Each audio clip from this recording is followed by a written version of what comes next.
네, 출발해 보겠습니다. 나와 계신 두 분의 전문가 소개해 드리죠. 오늘 강준혁 와우넷 파트너 나오셨고요. 그리고 교보증권의 윤여민 멘토 나와 있습니다. 어서 오십시오. 네, 안녕하십니까? 제가 이제 시작하면서 네. 시장 오늘 너무 안 좋다라고 하면서 멘트를 시작을 했는데 두 분 오늘 일단 시장 점검부터 좀 하겠습니다. 강준혁 멘토 시장 오늘 빠지는 거에 대해서 어떻게 생각하고 계십니까? 시장이 약간 좀 헷갈려 하는 것 같습니다. 네. 개인적으로 생각을 했을 때는 어제 이제 오늘 새벽에 마감했던 미국 시장의 흐름이라든지 하는 부분을 보면 미국에서 이제 움직인 종목들 사실은 전기차 관련된 종목군들은 좀 많이 하락을 하는 모습이 일단 보였죠. 바로 이제 테슬라의 이제 테슬라의 수요 부분이라든지 하는 부분 좀 둔화되는 것이 아니냐라고 하는 부분에 대한 우려들로 인해서 전기차 관련된 종목들 좀 많이 밀렸는데 우리 시장 안에서도 이들 전기차 관련된 종목군들 동시에 같은 모습을 일단 보여주고 있는 모습이 아닌가 싶습니다. 두 번째로는 중국 관련된 종목군들은 중국 소비 관련된 종목군들은 미국에 조금 올랐는데 우리 시장은 일단 먼저 선반영을 좀 해주었기 때문에 이 부분에서 우리 시장에서는 아직 강하게 탄력을 받지는 못하는 모습이고요. 좀 묘하게 나왔던 부분이 주택가격 지수 자체가 좀 떨어졌는데 캐터필러 주가는 좀 올랐어요. 이 부분 자체는 인프라 투자에 대한 기대감은 그래 조금 살아있다 이렇게 볼 수가 있을 것 같습니다. 네. 우리 시장에 오늘 매물이 굉장히 많이 나오고 있는데 이 흐름이 그냥 복사가 되는 그런 모습이 아닌가 싶어요. 2차전지 관련된 종목군들 좀 많이 흘러내리고 있는 그런 모습이 나타나고 있고 인프라 관련해서 이제 현대두산 인프라코어가 되었던 이런 건설기계 관련된 종목군들 소폭 오르고 있고 미국 내에서도 일부 에너지 관련된 종목군들은 조금 강세 움직임을 보였는데 우리 시장에서도 일부 에너지 관련된 종목들만 좀 강세 움직임을 보여주고 있습니다. 여기에 제가 조금 헷갈리고 있다라고 얘기를 하는 부분이 어떤 부분이냐면 혹시 최근에 이제 어떻게 보면 지금 증시의 모멘텀이 될 수 있는 부분은 바로 중국이다 이렇게 생각을 하는데 중국 최근에 이제 동영상 혹시 보셨는지 모르겠습니다. 어느 게 진짜 지금의 중국의 모습인가? 지금 사람들이 막 박작박작거리면서 잘 돌아다니고 있는 영역도 있고 한쪽은 지금 막 전부 막 입원실 바닥에 누워 있고 난리가 나는 이러한 모습이 일단 보이고 있는데 그러다 보니까 미국 내에서도 중국의 공급망 이슈가 다시금 불거질 수도 있다라는 얘기가 나오면서 나이키는 주가가 오르고 있는. 방향성을 어떻게 보면 지금 못 잡고 있는 그런 모습이 아닌가 이렇게 생각이 들고 오늘 그 부분에서 그냥 외국인 기관들의 매물이 일단은 한번 나오는 그런 모습이 보이고 있는데 개인적으로는 거의 바닥이 왔다 이렇게 생각을 하고 있고요. 네네. 단지 이제 올라가는 종목 자체가 저는 개인적으로 중국 관련된 종목군들은 다시 한 번 더 슈팅을 한다 이렇게 생각을 하니까 예전에 2차전지 관련된 종목이라든지 예전에 잘 가던 종목군들을 일단은 좀 제쳐놔 놓고 중국에 포커스를 맞추어서 내일부터 시작을 해서 1월까지 한번 노려보시는 게 어떨까 이렇게 생각이 듭니다. 그나마 중국 관련주들이 나은 것 같다. 연초는 중국 관련주로 포트폴리오를 좀 압축해보자 이런 말씀을 좀 주셨습니다. 자, 시장 점검은 간단하게 끝내고요. 저희가 뽑아놓은 이슈들 하나씩 보도록 하겠습니다. 자, 앞서도 이제 전기차 얘기가 나왔는데 테슬라가 오늘 11%가량 급락하면서 국내 2차 전지 관련 주들, 완성차 업체들 전부 다 줄줄이 하락세가 좀 커지는 상황이거든요. 전기차 이슈부터 좀 얘기를 해보겠습니다. 윤여민 멘토 좀 얘기 좀 해볼까요? 예, 일단 테슬라 상당히 좀 뜨거운 이슈로 좀 보이고 있는데 지금 한 달 만에 거의 주가가 좀 반토막이 났다라고 보시면 될 것 같습니다. 이달 들어서만 44% 정도 급락을 했고 특히 올 4분기 하락폭은 60%까지 좀 달한다라고 얘기가 나오고 있는 상황인데 일단은 어제 좀 뉴스 같은 경우는 상하이 공장 관련돼서 지금 다음 달 1일부터 9일까지 생산을 좀 중단한다는 좀 뉴스가 나오면서 하락폭을 좀 키웠다 볼 수 있을 것 같습니다.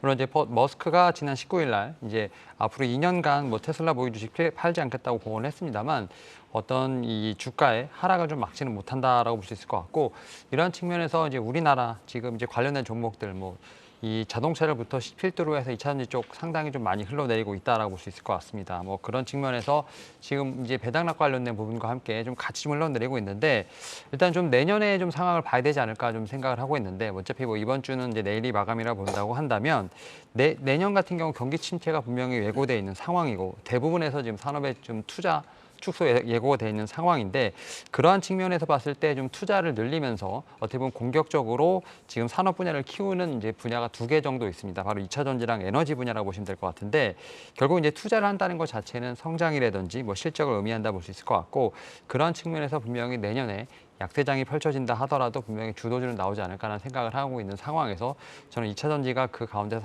한 섹터가 되지 않을까라는 좀 생각을 하고 있습니다. 특히 이제 양극재 쪽에 대한 부분이 상당히 좀 관심이 많을 것으로 보이고 있는데 이미 이제 미국의 IRA 관련된 부분을 인해서 지금 2차전지 같은 경우는 미국에 상당히 많은 좀 투자를 하고 있는 상황이죠. 특히 뭐 에코프로 BM 같은 경우는 SK온, 미국 포드와 함께 지금 캐나다 쪽 지금 퀘벡주에다 양극재 합작 공장을 설립을 하고 있고 막바지 지금 진행 중이라 볼 수 있을 것 같습니다. 네. 포스코 케미칼 같은 경우도 지금 GM과 8천억 정도 투자를 해서 캐나다 쿼터백에 지금 양극재 공장을 합의하기로 했는 상황이 있기 때문에 결국 모든 양극재 회사들 같은 경우가 지금 미국에 공장을 짓고 있고 이러한 측면에서 봤을 때 추가에 대한 어떤 매출은 분명히 기대할 수 있다라고 볼 수 있을 것 같습니다. 여기다 또 이제 양극재 같은 경우는 셀 3사에 또 이제 어떻게 보면 자동차에 직접 납품할 수 있는 그러한 좀 물량이 있기 때문에 지금 당장의 어떤 시장에 대한 우려는 제가 볼 땐 기우가 아닐까 생각을 하고 있고 오히려 이제 2차 전지 같은 경우는 보유하신 분들에게는 뭐 추가 매수의 기회, 그다음에 신규 매수를 하신 분들에게는 어떻게 보면 가격이 상당히 좀 내려오는 상황이 아닌가 좀 생각을 하고 있습니다. 다만 지금 상황에서는 어떤 이런 모멘텀보다는 수급이 좀 우선되는 상황이기 때문에 당분간 좀 바닥에 대한 부분을 좀 확인할 때까지는 좀 어떤 관심으로 좀 지켜봐야 되지 않을까 생각하고 있습니다. 자, 일단 2차 전지주 같은 경우 올 한해 뭐 선두권에서 엄청 달렸지 않습니까? 달리다 보면 주변을 잘 못 보죠. 앞만 보고 달리다 보면요. 그러다가 주변을 딱 보니까 내가 너무 많이 왔나?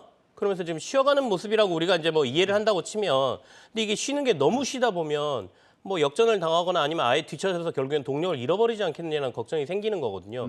과연 이 조정폭이 얼마나 갈 것이고 연초되면 분위기가 바뀌면서 또다시 2차 전지가 힘을 낼 것이냐. 뭐 테슬라로 보면 당장 한 달간 거의 40%가 빠졌으니까 이 정도면 그래도 조정할 만큼 했어라는 생각이 들 것도 같거든요. 어떻게 보세요, 강준영 멘토?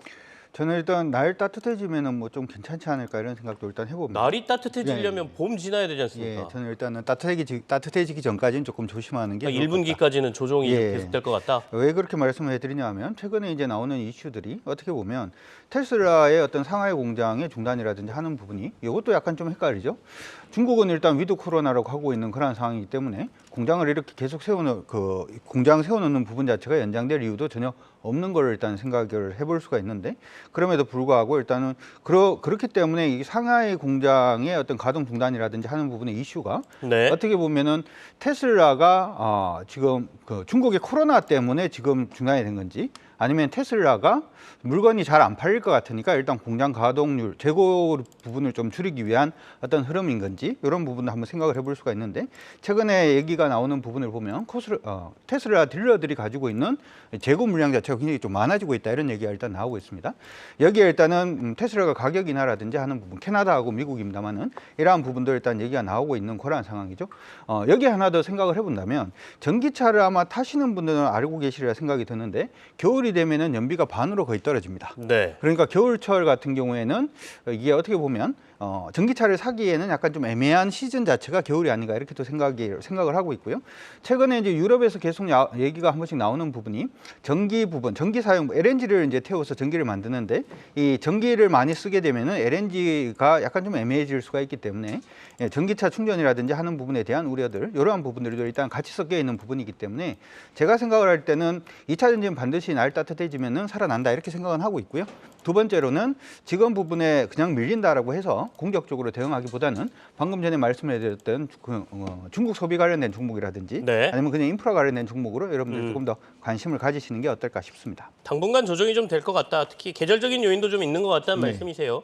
전기차 타보니까 겨울 되면 연비 뚝뚝 떨어지고 네. 굳이 겨울에 살 필요는 없겠다는 생각들을 사람들이 많이 하고 있고 때마침 뭐 여러 가지 재고 문제나 이런 것들까지 제기가 되면서 전기차 시장 그리고 2차 전지 시장이 좀 조정의 폭이 좀 깊어지고 있다라는 얘기겠죠. 근데 언제까지 조정이냐 또 언제쯤 반등할지를 모르니까 어떤 분들은 이렇게 빠질 때 이제 이 정도 됐으면 조금씩 사가 나가는 것도 괜찮다라고 하지만 굳이 지금 접근할 필요는 없다. 또 이렇게 말씀을 하고 계십니다.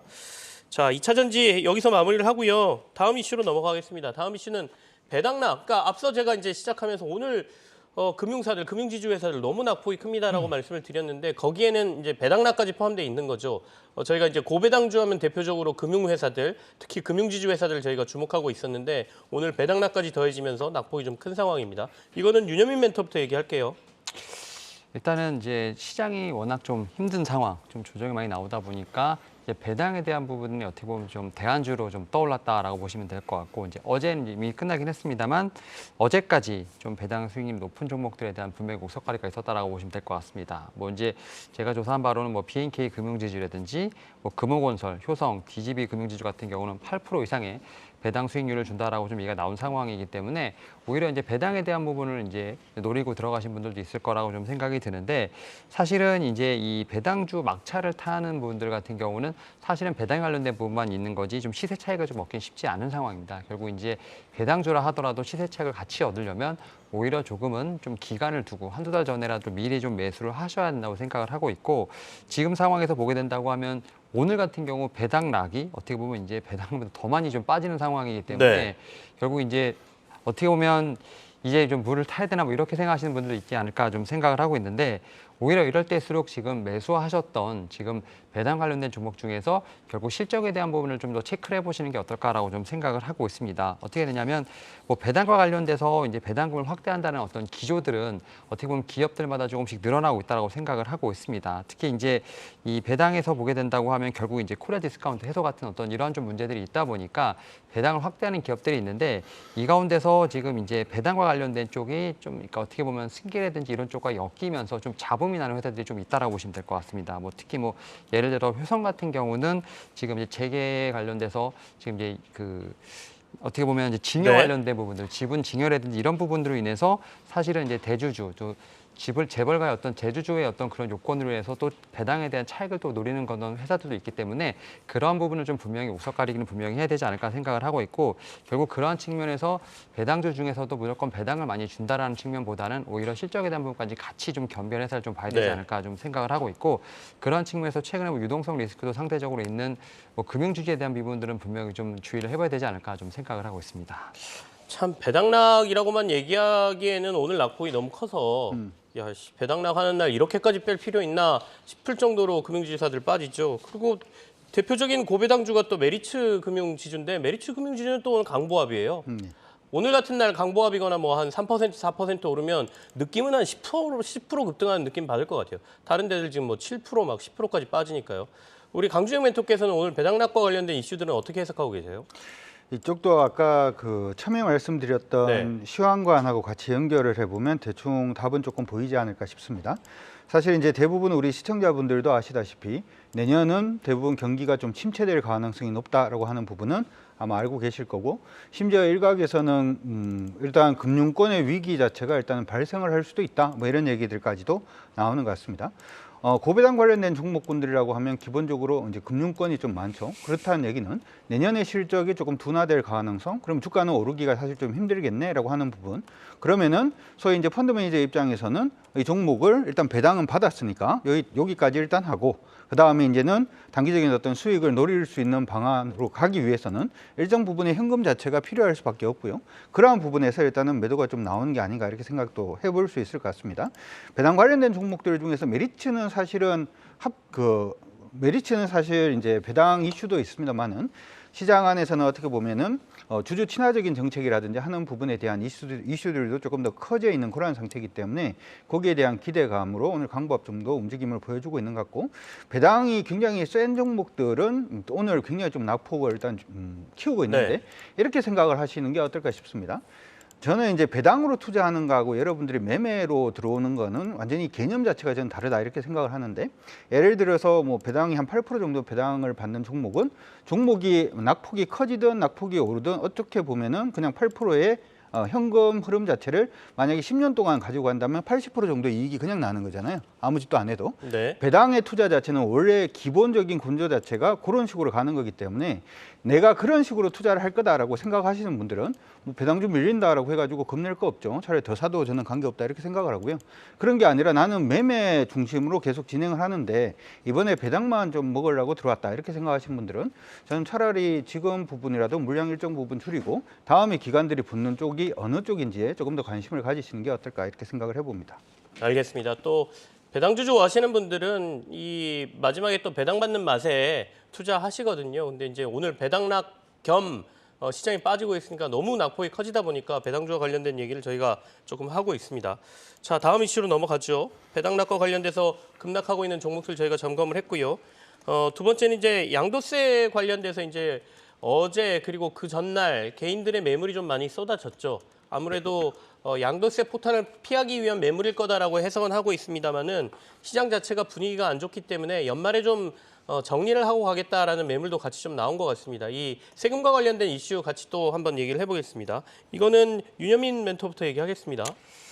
확실히 이제 어제와 오늘 확실히 좀 매매 현황이 좀 뒤바뀌었다라고 볼 수 있을 것 같은데 어제 같은 경우는 개인 투자분들의 어떤 매도세를 좀 기관과 외국인이 좀 어떻게 보면 받아가는 형국. 지금 같은 경우는 오히려 좀 개인 투자분들의 어떤 매수세가 좀 상당히 강하게 들어오고 있고 오히려 이제 외국인과 기관이 좀 물량을 좀 내뱉는 상황이라 볼 수 있을 것 같은데 어제 같은 경우는 사실 이제 개인 투자분들 입장에서 봤을 때는 지금 세금을 회피하기 위한 좀 물량으로서 뭐 어떤 회사에 대한 모멘텀이라든지 이런 것보다는 결국 이제 수급에 대한 이슈, 세금에 대한 이슈로 인해서 좀 많이 좀 물량을 던졌다라고 볼 수 있을 것 같고 그런 부분에서 지금 기관과 외인들 같은 경우가 좀 개인들이 던진 물량을 좀 받아갔다라고 보실 수 있을 것 같은데 사실 이제 삼성전자, 이제 LNF, 뭐 호텔신라 같은 이런 좀 우량주들을 좀 많이 던졌고요. 이런 부분에 좀 기관들이 좀 상당히 많이 받아가고 있는 상황이라 볼 수 있을 것 같은데 다만 오늘도 보게 되면 좀 종목별로 차별화는 분명히 있지 않나라고 좀 생각이 들고 있습니다. 특히 뭐 외국인 같은 경우 뭐 전 시장 좀 매도를 하고 있는 상황이고 기관 같은 경우도 뭐 일부 좀 매수를 하고 있습니다만 대부분의 섹터에서 매도를 하고 있는 상황이기 때문에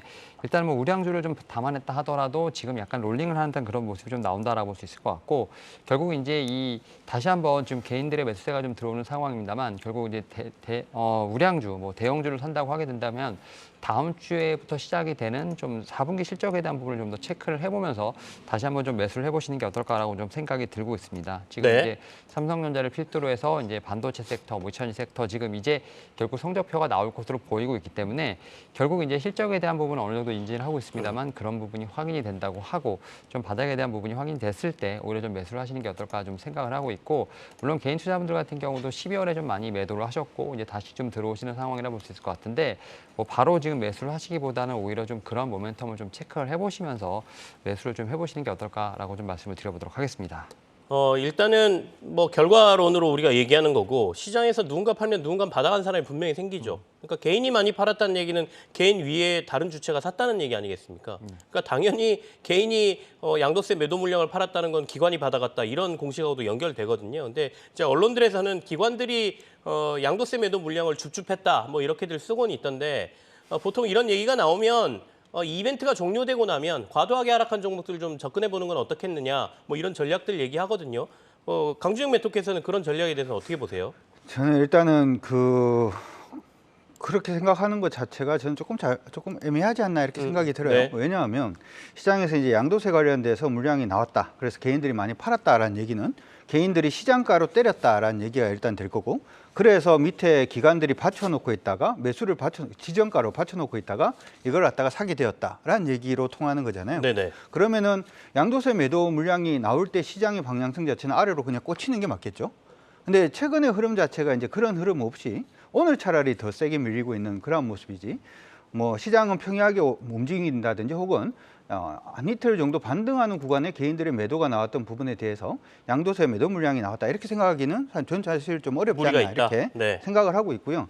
차라리 아까 이제 말씀을 해드렸던 부분들 기관들이 오늘 굉장히 많은 그 배당 관련된 종목을 좀 팔고 난 다음에 어디로 들어갔는지를 한번 체크를 해보면 네. 현대두산인프라코 그리고 전기료 올린다라고 얘기가 나왔던 한국전력, 현대건설기계 그리고 롯데관광개발 하나생명은 최근에 이제 실손보험료 인상 부분에 대한 이슈가 좀 있었죠.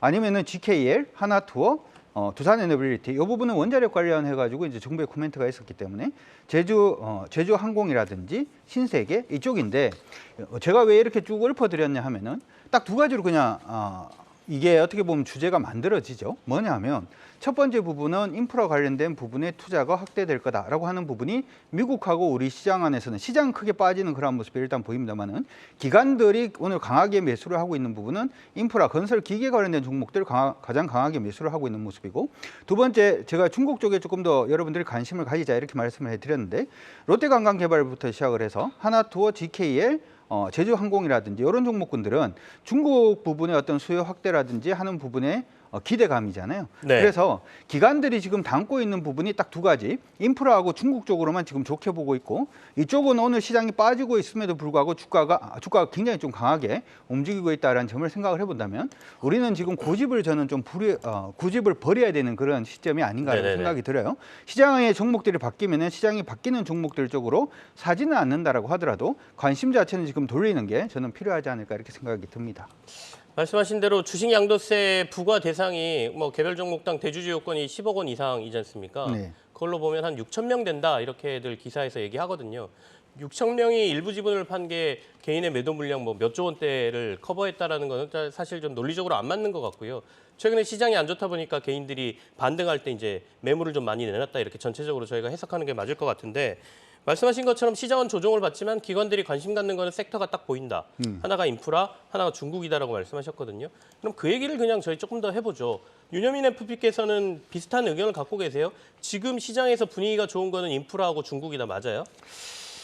일단은 이제 뭐 어느 정도 동의를 하고 있고 그다음에 이제 그 중국 관련된 리오프닝 속도가 좀 빨라지고 있다 보니까 사실 관련된 종목들 자체가 좀 빠르게 선순환이 좀 돌고 있다라고 좀 생각이 듭니다. 사실 이제 첫 번째로 화장품 섹터가 좀 먼저 좀 시세를 보였고 이제 오늘부터 보게 된다고 하면 뭐 면세점이라든지 여행이라든지 LCC 쪽에 대한 어떤 훈풍이 다시 한번 들어가고 있다라고 볼 수 있을 것 같은데 지금 이제 종목들을 보시게 되면 연기금과 기관의 꾸준한 좀 매수를 좀 볼 수 있다라고 볼 수 있을 것 같습니다. 그리고 일단은 뭐 인프라 같은 경우는 이제 재건 관련된 부분하고 좀 같이 좀 이슈가 좀 엮이면서 오늘 좀 상승세가 나오고 있다라고 볼 수 있을 것 같은데 지금 말씀하셨던 것처럼 확실히 지금 상황에서 좀 모멘텀이 없는 좀 어떻게 보면 일반 업종 중에서는 어떻게 보면 방향성을 잡는다라고 좀 볼 수 있는 섹터들이 안 보이는 상황에서 지금 이제 리오프닝 관련된 섹터 같은 경우가 오늘 좀 강하게 올라오고 있지 않나라고 좀 생각을 하고 있고 이 리오프닝 관련된 이제 종목들 같은 경우는 지금 중국이 코로나19의 어떤 제로 정책을 좀 포기한다는 그 뉴스부터 지금까지 계속 나오고 있다라고 볼 수 있을 것 같습니다. 그런 측면에서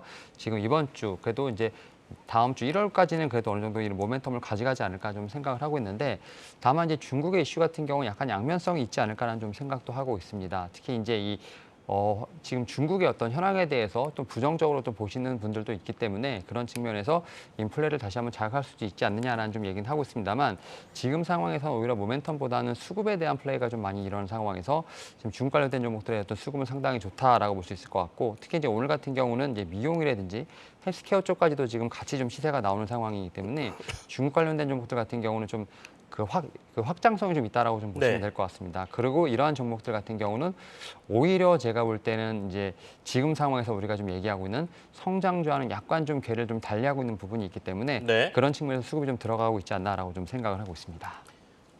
길게 보면 한 2주 정도 됐어요. 중국이 좀 힘을 받기 시작한 게 중국이 본격적으로 위드 코로나로 가겠다라고 얘기한 이후에 반신반의하다가 시장이 이제 반응하기 시작했죠. 그러면서 한 2주 정도 계속 강세를 보이고 있는데 관련된 저희가 섹터들을 보면 뭐 항공, 관광하면 이제 카지노 뭐 이런 것들이고 말씀하신 것처럼 화장품, 거기에 뭐 엔터 그리고 뭐 항공 뭐 이렇게 정도 섹터를 볼 수가 있겠는데 그 중에서도 그러면 지금이 이제 끝물이다 아니면 아까 강주영 멘토가 말씀하신 것처럼 1분기 정도까지는 그래도 중국의 이슈가 좀 갈 것 같다라고 보면 지금 후발주자로 내가 좀 들어가 보겠다라고 하면 어디가 섹터가 제일 나은 것 같습니까? 강주영 멘토 한번 얘기해 보시죠. 이것도 사실은 구분을 조금 하실 네네. 필요가 있습니다. 어떤 구분이냐 하면 우리가 이제 예전에 코로나가 이제 위드 코로나로 리오프닝 할 때 우리 시장에서 가장 강하게 움직였던 종목은 두 개 섹터가 있었는데 두 개 섹터가 일단 화장품하고 의류 쪽이었거든요. 네네. 그러니까 예전 기억나십니다만 기억이 아마 나실 건데 코로나 끝나고 난 다음에 옷장을 열어보니까 레깅스밖에 없더라. 그래서 이제 옷을 좀 네. 사야 되겠다. 뭐 이런 식의 얘기들이 일단 있었죠. 중국의 리오프닝 관련돼서도 일단 그 부분부터 먼저 수혜를 본다 이렇게 생각을 하시고 종목들을 보시는 게 어떨까 싶고요. 이게 한 2주 정도 종목들이 올랐습니다만은 관련 종목군들이 그다지 크게 오르지 않았다라고 하는 부분들 하나 체크를 해두시면 좋을 것 같습니다. 그리고 카지노 관련된 종목군들도 당연히 중국인들이 많이 들어오면 외국인 카지노 관련된 종목들 이런 종목군들은 좀 강세 움직임을 일단 보일 것으로 예상을 할 수가 있을 것 같고요. LCC 항공주들은 조금 다른 시각으로 보시는 게 어떨까 싶습니다. 무슨 얘기냐 하면 이거는 이제 중국의 그 리오프닝 관련된 종목이라고 하기보다는 우리나라 국민들이 해외로 이제 나갈 때 전 네. 세계가 지금 중국이 1월 8일부터 시작을 해서 이제 입국자에 대해서도 이제 예전에 PCR 검사했던 부분들, 그다음 격리했던 부분 자체를 완전히 해제하겠다 이렇게 얘기를 했기 때문에 우리나라 국민들이 이제 어떻게 보면 리오프닝에서 가장 마지막 단계인 해외 여행을 이제 좀 자유롭게 다닐 수 있겠다라고 하는 부분이기 때문에 중국 쪽 모멘텀 리오프닝 이제 초기죠. 그리고 이제 리오프닝 제일 말기인 한국의 어떤 상황, 그 부분의 섹터를 구분하셔가지고 보셔도 좋을 것 같고요. 제가 생각할 때는 화장품 관련된 종목군들은 굉장히 많이 밀려있는, 최근에 좀 올랐습니다만은 전체적인 흐름으로 봤을 때는 굉장히 많이 밀려있기 때문에 그쪽 섹터, 그쪽의 종목 하나, 그리고 이제 항공 관련된 종목군들, 여러분들 한번 LCC 관련된 종목, 그렇게 해서 한 2개 정도 섹터를 중심으로 보시는 게 어떨까 싶습니다. 화장품하고 LCC가 그래도 접근하기가 나은 것 같다 이렇게 네. 말씀 주셨습니다. 자, 이제 저희가 중국 관련주까지 좀 점검을 했고요. 다음 이슈로 넘어가 보겠습니다. 이제 내년 되면 앞으로 우리 정부가 계속해서 원자력과 관련된 비중을 좀 높여가겠다, 이쪽에 힘을 쏟겠다는 얘기가 좀 나오거든요. 원전주 아까 인프라가 결국에는 원전하고도 연결된다라고 보는데 인프라 그리고 원전 관련된 종목들 한번 점검해 보겠습니다. 이건 윤여민 멘토부터 좀 얘기할까요? 예, 일단은 뭐 이번 정부에서 가장 좀 수혜를 받는 섹터가 뭐 원전이라든지 방산이 아닐까라는 얘기를 좀 계속해서 했었고요. 특히 이제 원전 같은 경우가 좀 친환경으로 좀 분류되기 시작하면서 어떻게 보면 신재생으로 넘어가는 좀 가교 역할을 한다는 좀 말씀을 드렸었는데, 오히려 이제 신재생과 같이 제가 볼 때는 원전의 좀 비중도 같이 늘어나지 않나라고 생각이 들고 있습니다. 특히 뭐 27일 날 지금 10차 전력 수급 기본 계획이 좀 발표가 됐는데, 여기서 지금 이제 원자력 관련된 부분들 2030년까지 지금 한 23%까지도 좀 제가 볼 때는 비중을 올릴 것으로 보이고 있고, 뭐 신재생에너지 30% 정도를 좀 보여주고 있는 부분이 있는데, 이런 측면에서 봤을 때 지금 원전이 조금 더 많이 올라가고 있죠. 지금 23에서 지금 32%까지 올라갔고, 신재생은 살짝 좀 줄어든 부분이 있습니다만 결국은 같이 가겠다라고 좀 말씀을 드릴 수 있을 것 같고, 또 제가 이제 서두에 말씀드렸던 지금 투자를 하는 섹터, 지금 2차 전지와 함께 지금 신재생 쪽을 좀 말씀을 드렸기 때문에 이와 관련돼서 좀 내년에 좀 봐야 할 섹터가 아닌가 좀 생각을 하고 있습니다. 뭐 이런 측면에서 저는 뭐 원전 관련된 종목 같은 경우는 제가 계속 말씀드렸습니다만 뭐 두산 에너빌리티를 좀 중심으로 해서 지금 이제 좀 보시면 좋지 않을까 좀 생각을 하고 있고, 최근에 보게 된다고 하면 지금 이제 이 원전을 짓는 것뿐만 아니라 지금 원전에 대한 부분에서 또 이제 다시 한번 좀 얘기가 나오는 것들 중에 하나가 뭐게 되냐면 뭐 전력 믹스에 대한 부분도 분명히 있다라고 볼 수 있을 것 같고, 여기에 또 이제 원전에 대한 부분 또 AS에 관련된 부분까지도 계속 나오는 상황이기 때문에 저는 국내에서도 이런 부분 분명히 체크해야 되지 않을까 좀 생각을 하고 있고, 또 2030년까지 원전 뭐 10기에 대한 수출 이런 부분도 좀 제가 계속 정부에서 밀고 있는 상황이기 때문에 네. 결국 원전 관련된 쪽, 그다음에 뭐 신재생 관련된 쪽 같은 경우는 같이 좀 투자가 일어나지 않을까 좀 생각을 하고 있습니다. 뭐 그런 측면에서 저는 좀 이제 내년에 같이 봐야 할 섹터 중에 한 섹터들이 아닐까 좀 생각을 하면서 뭐 어떤 정책적인 모멘텀이 좀 있지 않을까 좀 생각하고 있습니다. 이게 원전 얘기 나눌 때 전문가들께서 원전은 그냥 재료성 매매, 그러니까 스케줄 매매, 원전과 관련된 수주 얘기가 나올 때 좀 바짝 들어갔다가 시세 분출할 때 어느 정도 우리가 흔히 먹는다라고 표현하니까요. 수익을 좀 내고 빠져나오는 게 낫다 이렇게 조언하시는 분들이 있었거든요. 강준영 멘토께서는 원전은 어떻게 보고, 오늘 두산에너빌리티 당장 좀 5%대 강세에 나오지 않습니까? 저는 그다지 긍정적으로 보고 있지는 않습니다. 원전에 대해서 전체 섹터를. 예, 이번 정부에서 얘기가 나왔던 부분은 네. 원전 비중을 높이겠다 이렇게 얘기는 했습니다만은 실질적으로 국내에 원전 지을 수 있는 곳이 한 곳 아니면 2곳밖에 없죠.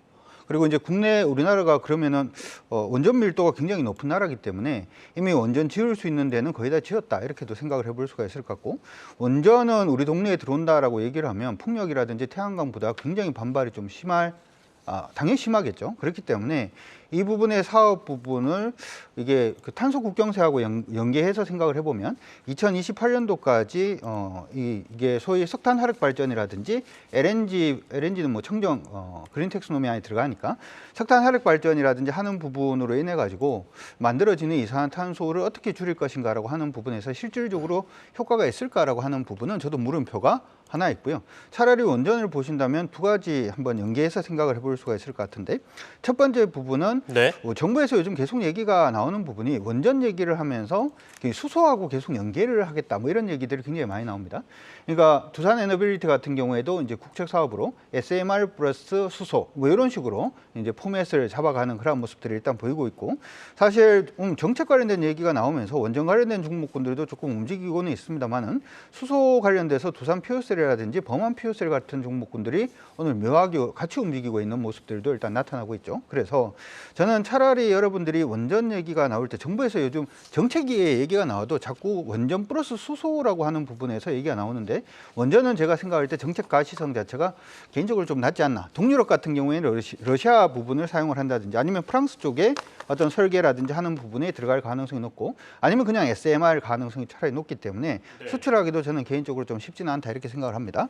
만약에 관심을 가진다면은 요번에 이제 12월 2일이었죠. 12월 2일 날 정부에서 이제 산업통상자원부에서 원전 해체 산업 글로벌 경쟁력 강화 방안이라고 하는 네네. 회의가 한 번 있었는데 원전 해체 쪽은 차라리 원전 해체 쪽으로 여러분들이 관심을 가지시는 게 어떨까 이렇게 생각이 들고요. 원전 관련돼서 원전을 일단 정책적으로 얘기가 나올 때마다 아까 말씀하신 것처럼 그냥 뭐 타이밍으로 그냥 스케줄 매매 정도로만 생각을 하시고 차라리 뭐 이번 정부에서 계속해서 정책적으로 얘기가 나오고 있는 원전 플러스 수소에서 수소에 방점을 찍어서 보신다든지 꼭 원전을 봐야 되겠다라고 얘기를 하면 원전 산업을 키우는 부분에서 원전 해체 쪽으로 차라리 관심을 가진다든지 하는 부분이 더 낫지 않을까 싶습니다. 주식 투자하면서 나는 꼭 여기에 투자해야 되겠다 이런 생각은 사실은 위험할 수 있죠. 더 좋은 것들이 많은데 대안이 있다면 대안을 찾아가는 유연한 전략이 요즘같이 이렇게 변동성이 큰 장세에는 죄송합니다. 변동성이 큰 장세에서는 굉장히 필요할 것 같습니다. 자, 여기서 이제 이슈는 점검은 마무리를 하고요. 저희가 두 분이 가져오신 관심주 확인하는 시간으로 들어가겠습니다.